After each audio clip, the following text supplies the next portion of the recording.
All right, nice. So, Carlos, thank you again for joining us on the Business Trap. This segment is called Meet the Founders.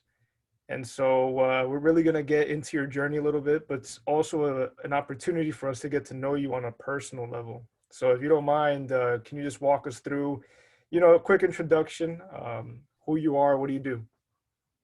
Yeah, sure. Hey, what's going on, guys? Thank you so much for tuning in. My name is Carlos M. Lopez. I am the co-founder of Tropical Juice Bar. I'm also in other business ventures and real estate as well. So, I started, actually, I am a physical education teacher by trade. I taught for about 9 years and then decided to move on to the next phase of my life and start growing my business. I'm 36 years old and I'm, a family man. I have 3 kids.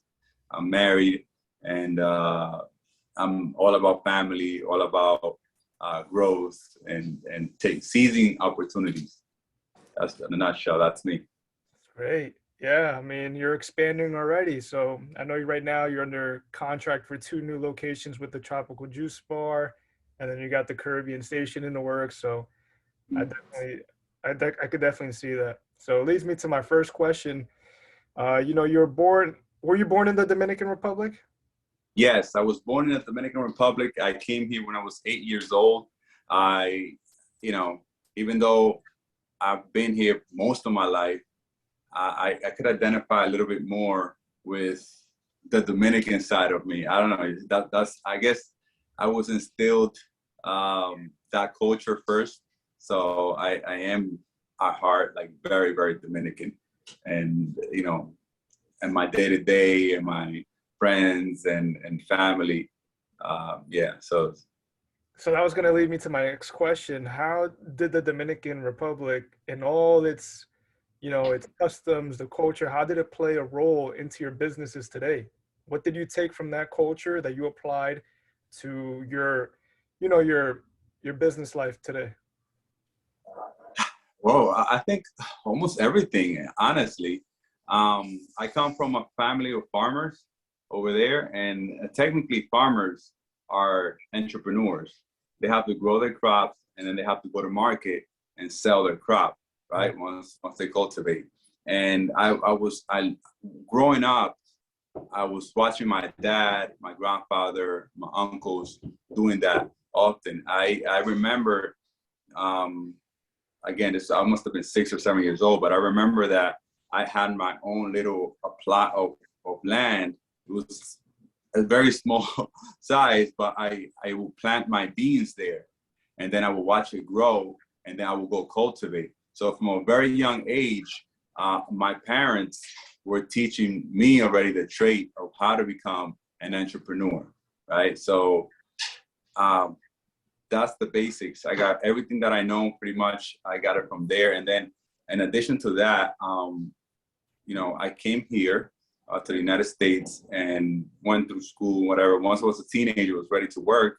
My first job was at Corrado's supermarket. I was sweeping floors for I think $4.10 an hour or something like that. That was probably the rate back then, right? Yeah, I think I had neck pain every day from just the little broom sweeping the floor, the dust. Or back pain too, probably. Yeah, so I did that for about 4 or 5 hours every night. I was 14 years old, and I first did that. And then, going back to how the Dominican influence me, I guess once I got here and I started working, it's about work ethic, right? So everywhere that I had an opportunity to work, that work ethic that my parents taught me stayed with me. And I was not looking for money necessarily. I was just trying to do a good job, because when you are a farmer, you can't really think much about the cash, because anything could happen. You could have a bad season and ruin a crop, but you have to put in all the effort first, right? You have to put your heart and soul into that crop, and without knowing one day if a storm is going to come and take it. And then once you do that, right? Once you cultivate, then you reap the benefits of all that hard work. So I guess from back then, I guess that instilled in me, work hard, and the benefits you'll see later on. So, that's pretty much what I got from my upbringings from over there and from my family and my culture.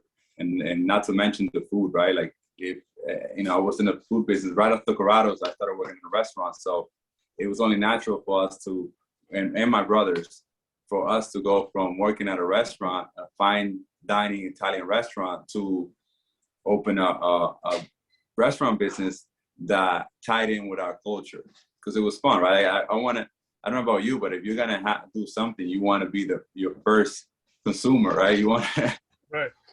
Yeah. That's it's an interesting point. I was just listening, I'm gonna tie it back. I was just listening to this real estate investor, and he said that he wouldn't buy a property in which he wouldn't live in, meaning that if his tenants, if he wouldn't live there, then he wouldn't expect his tenants to live there. So it kind of ties back to exactly what you just said. yeah, You kind of cultivated this experience, also ironically for yourself, pretty but much. since you tested it first and you said, I like it, it's a green light, it passed on to your customers and it worked out. Yeah, yes, absolutely, and I'm very happy, and I'm very proud also to see a lot of customers telling me how good our products are. If you go to Google, you see all the raving fans, people saying how good we are, and that makes me happy. Because that kind of reiterate that what we're doing is something positive, something good. Right. Nice, Carlos. And so I'm gonna take it back just a bit. So, you started your first tropical juice bar with your brothers, and you guys all kind of combine your skill sets. And I'm curious to know, this was 10 plus years ago, but what was your skill set back then that got the tropical juice bar to where it is right now? But let's not focus on that. I'm kind of confusing you. No, I got it. What was and each brother bought their own, there's three of them, by the way. So each brother bought their own skill set. And what was that? What did you bring that really, Me, I'm huge on problem solving, right? I think to put it in everything that I think my skill sets are, like if you give me a problem, I'm looking for the solution. As soon as I hear, like if you call me up, you're like, hey, Carlos, I'm stranded, my car just broke down. As you're telling me, I'm already looking for a solution. So I'm like that, and that's my personality, right? So I think that benefits business a lot, because any business that you are, you're gonna face challenges, and the bigger the challenges that you could handle, the bigger the business, and the faster the business will grow.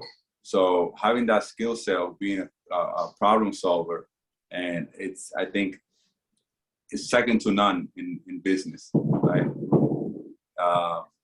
Yeah, so I think that's you there? that's good. It's live, man. Just a second. Yeah, sorry about that. So Carlos, this is not one of my questions, but it leads me to ask you this. Now that you're expanding, you have multiple locations, do you feel like the problems get more complex at this level for you, or you don't really look at it that way? More money, more problems. Well, yes, the problems are bigger the bigger you are, right? I remember, when you first started off, maybe some of the issues that I had to resolve was we are out of an inventory product. I was in charge of handling that. Now, some of the issues that we might face is, the supplier. Let's see. I'm trying to think of a real example, something that we recently faced. Oh yeah. Your container order, which handles all your products, branded products, is going to be delayed by 8 months. So you have to figure out how to move, how to get a new supplier. Because before, if my supplier had an issue, right, I would just go to the bodega and get whatever I needed. Now I'm buying hundreds of thousands of certain things. So if I have an issue, I can't just go to the bodega and buy 100,000 cups, right? Boy. So those are the kind of issues that we face nowadays. So yeah, but on the upside though, I'm very grateful to say that the more we've grown, the bigger our team has gotten. So the level of support that I have now, I feel is tenfold compared to when we were like a 3-man operation, but we had to handle everything. Now we have a full support staff, and we have people that are just there waiting to resolve any issues that might come along. Wow. And you're probably at the stage where you could even, you're hiring people that could benefit your weaknesses probably as well. Absolutely. Yeah. If I feel that something drains my energy, I delegate it. I only like to work on things that I'm very passionate about and that I know that I'm gonna, be very successful doing. So if let's say accounting, I don't like accounting, I hire a bookkeeper, right? Or we had to do everything. Going back again, 2010, we used to write ourselves every single day on a piece of paper and just figure out how much was spent, how much was payroll. And now everything is pretty much automated. And, that's the easiness of, and again, implementing all the systems that we have implemented over the years have helped out a lot. Systems, man. Can't overlook those systems. So my next question is, you were a phys ed teacher for about 8 years, was it? 9 years. So 9 I like years. to say 10 if you count the years that I spent student teaching. Wow. Yeah. So in that career path, you saw hundreds, if not thousands, of kids, and I really am curious, what lessons did you learn as a PE teacher in dealing with, all these people, all these kids, that now translated into your team building abilities at the Tropical Juice Bar in the Caribbean Station? What lessons did you take from being a phys ed teacher that you apply to your business? Yeah, I mean, when I was a phys ed teacher, I must have had about 160 kids throughout the day, every single day that I seen. That's 160 faces that I felt the responsibility of making an impact in their lives. I'm very proud to say that a lot of those students that I used to have now work for me. I even have students that have gone into managerial positions. They have, gone out to college, started working with us in high school, and then they went on to college. So one skill set that I feel I got from it was just not being afraid of talking to everyone, right? Like at the end of the day,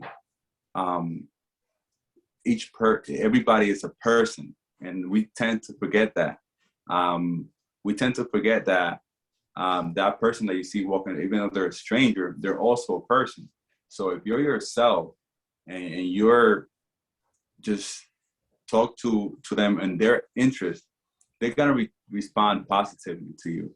And so, the reason why I say that being able to talk to people is so important is because that's how you develop leaders, and that's how you grow your company, right? You have to be able to speak, number one, be able to speak to people from your heart, tell them some things that they might not know, and then they might appreciate that so much that they will want to join your team. I have a lot of people that they're raving fans of our company that work for us because we speak to them.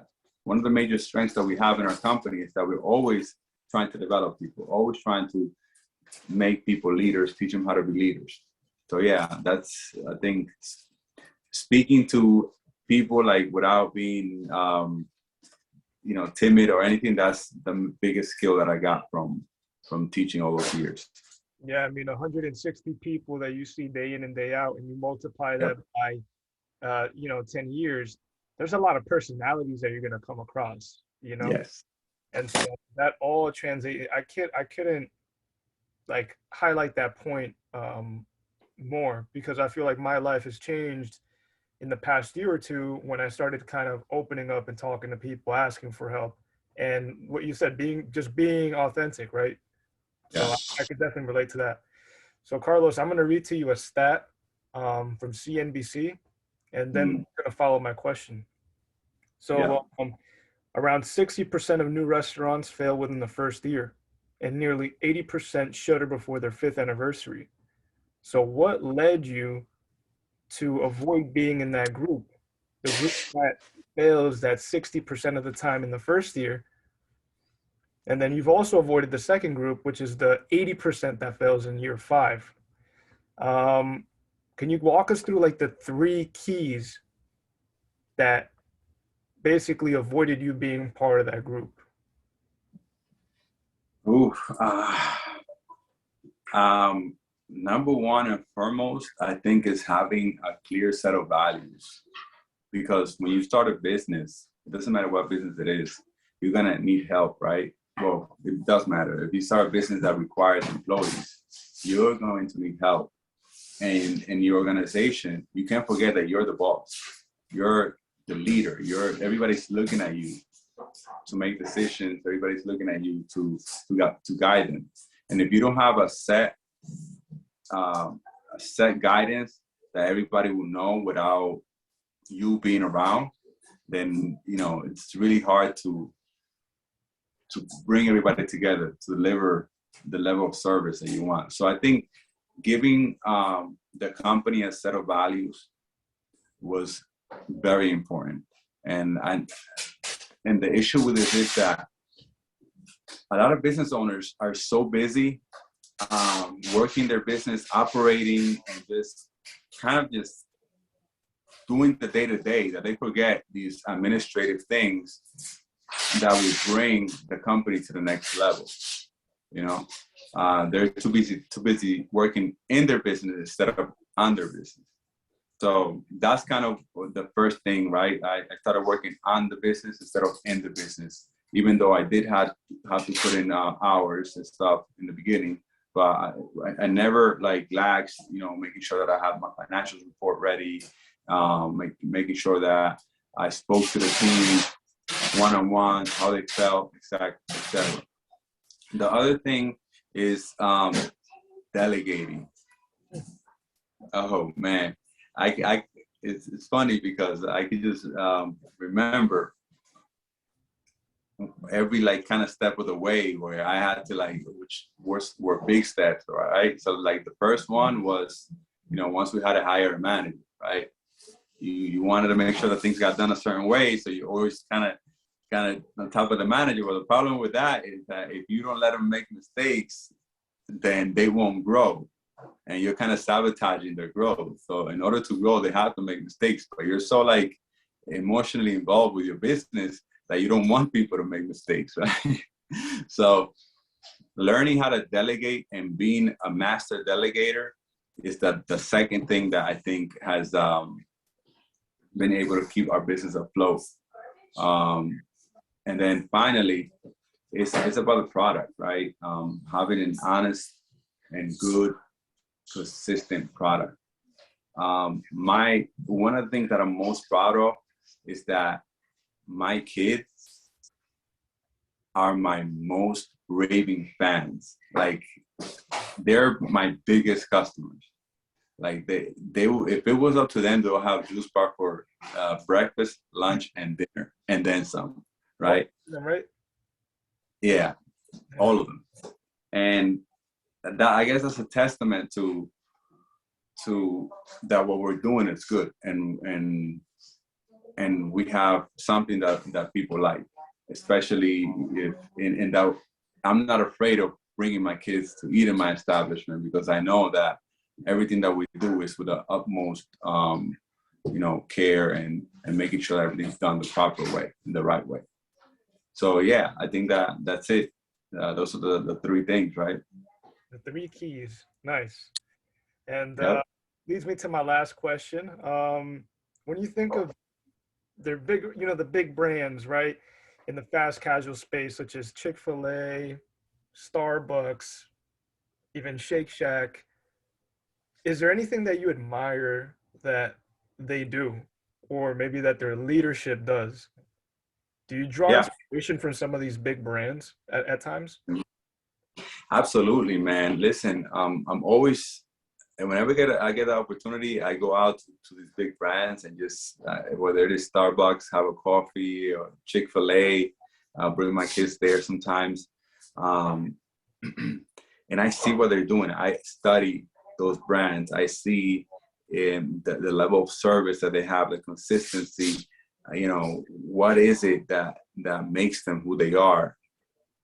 And at the end of the day, right, you as an entrepreneur, as a business owner, you could have the best product in the world, the most delicious product in the world. But if you don't have a team that is able to consistently deliver, then you really don't have such a great product. So the company that I most admire at this point, and I think that, and it's because the feeling that you get when you walk into the store, and at any branch, right? I've been to dozens of Starbucks, Mm.